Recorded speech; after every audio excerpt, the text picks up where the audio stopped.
Assalamualaikum warahmatullahi wabarakatuh. Perkenalkan, nama saya Indriani Yustianisi. Di sini saya akan memaparkan paper saya terkait implementasi back propagation dalam prediksi luas panen jagung di Kabupaten Pati. Sebelumnya ada beberapa yang akan saya sampaikan terkait pendahuluan, metode, hasil penelitian, dan simpulan.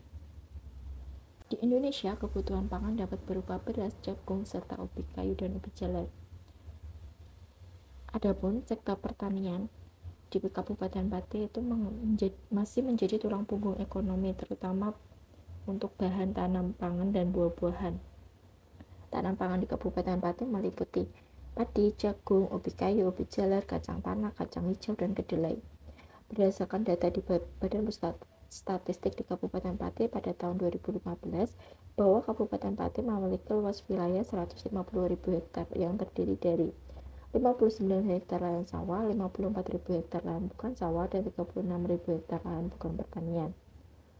Jagung sendiri atau yang disebut dengan siamait merupakan salah satu tanaman pangan pengisi karbohidrat yang terpenting di dunia selain gandum dan padi.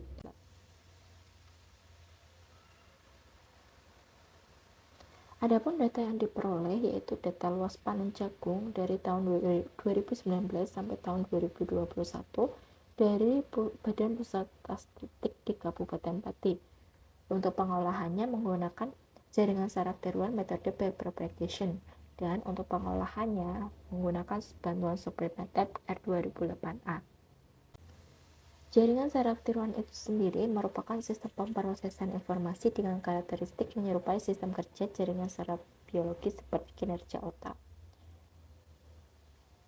JST itu memiliki peran terkait hubungan input dan output dari proses tanpa adanya keberadaan fisik. Cara kerjanya sama seperti cara kerja otak, seperti mengenali pola, untuk memprediksi, klasifikasi, dan optimasi. Ada beberapa metode dari jaringan saraf tiruan, namun dalam penelitian ini saya menggunakan metode back propagation. Metode back propagation itu sendiri merupakan salah satu teknik yang sering digunakan di jaringan saraf tiruan dalam memprediksi suatu kasus. Back propagation itu merupakan pengembangan dari pencipratan dan termasuk algoritma pembelajaran terawasi atau yang disebut dengan supervised learning. Untuk pelatihannya menggunakan pola penyusunan bobot untuk mencapai nilai kesalahan minimum. Ada 3 lapisan, yaitu lapisan masukan atau yang disebut dengan input layer, kemudian lapisan tersembunyi atau hidden layer, dan lapisan keluaran atau output layer. Adapun tanggal pengolahannya yaitu yang pertama penginputan data dari tahun 2019 sampai tahun 2021. Setelah dilakukan penginputan data, maka dilakukan normalisasi data dengan persamaan X sama dengan 0,8 dikali dengan X min A dibagi dengan B min A ditambah dengan 0,1, di mana X merupakan data ke N dan A data terendah dan B untuk data tertinggi. Setelah dilakukan normalisasi, maka data dibagi menjadi data pelatihan dan data pengujian. Untuk data pelatihan yaitu data dari tahun 2019 sampai tahun 2020. Sedangkan untuk data pengujian yaitu data tahun 2020 sampai tahun 2021. Di sini saya menggunakan 3 kali percobaan model dengan neuron tersebut, dengan 3 neuron tersembunyi. Untuk yang pertama dengan neuron tersembunyi 25, yang kedua 45 neuron tersembunyi, dan yang ketiga yaitu 95 neuron tersembunyi. Setelah dilakukan pengujian, maka diperoleh hasil untuk mencari tingkat akurasi dengan persamaan akurasi, yaitu hasil yang benar dibagi dengan jumlah data dikali dengan 100. Setelah diperoleh model yang terbaik dengan tingkat akurasi tertinggi, maka dilakukan prediksi dengan luas panen jagung di tahun 2022. Berikut hasil dan pembahasan. Berikut data luas panen jagung di Kabupaten Pati dari tahun 2019 sampai tahun 2021.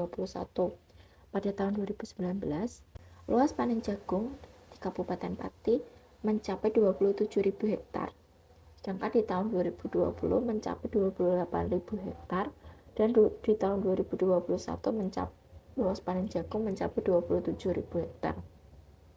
Dapat dilihat bahwa di tahun 2019 sampai 2020 mengalami peningkatan, sedangkan di tahun 2020 sampai 2021 mengalami penurunan. Maka kita akan memprediksi di tahun 2022 apakah mengalami peningkatan ataupun mengalami penurunan luas panen. Dari data tersebut dilakukan normalisasi data dapat diperoleh hasilnya sebagai berikut untuk normalisasi datanya. Kemudian dilakukan pembagian data atau pengelompokan data. Yang pertama untuk data pelatihan, yaitu dari tahun 2019 sampai 2020 dengan target di tahun 2020. Kemudian untuk data pengujiannya, yaitu tahun 2020 sampai 2021 dengan target di tahun 2021. Berikut grafik hasil dari pengolahan data. Ada 3 model arsitektur. Yang pertama yaitu model arsitektur dengan hidden layernya 15, kemudian model arsitektur dengan hidden layernya 45, dan model arsitektur dengan hidden layernya 95. Untuk grafik garis yang berwarna merah yaitu merupakan target atau data asli.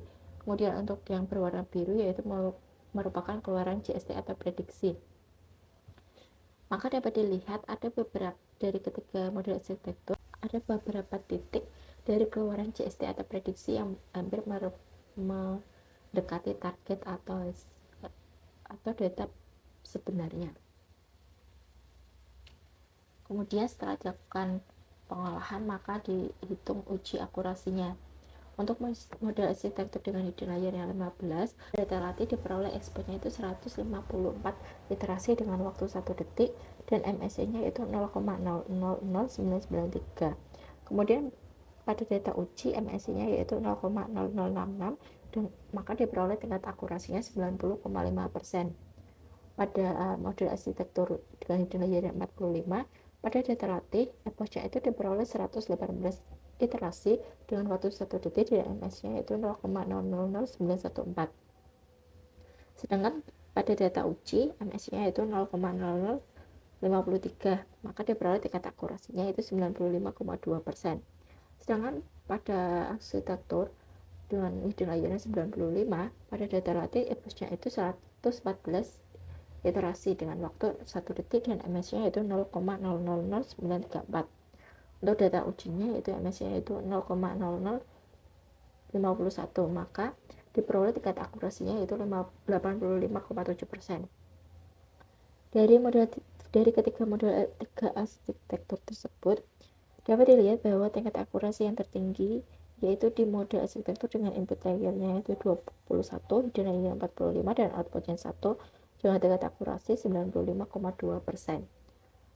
Maka menggunakan model arsitektur 20 dengan hidden layernya 45 diperoleh data prediksinya di tahun 2022 yaitu dapat dilihat seperti berikut. Untuk di Kecamatan Sukolilo, luas panennya di tahun 2022 luas panen jagung yaitu mencapai 9.346 hektar.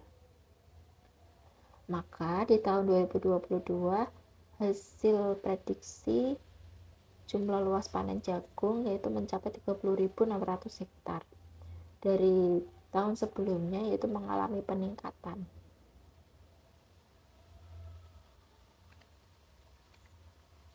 Maka diperoleh dari model arsitektur dengan hidden layernya 45 dan input layernya 21 dan untuk output layernya 1 dengan menghasilkan epoch-nya itu sebanyak 118 iterasi dengan waktu 1 detik dan MSC pelatihannya sebesar 0,000914 dan MSC pengujiannya sebesar 0,0053 dengan tingkat akurasinya sebesar 95,2%.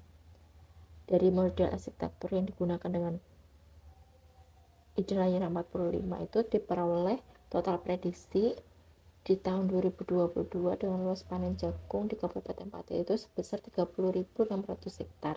Namun di penelitian ini dengan menggunakan solid method itu kurang efektif karena apabila kita menggunakan model arsitektur yang sama tetapi dengan kita pengolahannya dengan di waktu yang berbeda, maka akan menghasilkan epoch waktu dan MSC baik itu di data pengujian dan data pelatihan itu akan berbeda sehingga akan mempengaruhi tingkat akurasi di model arsitektur tersebut.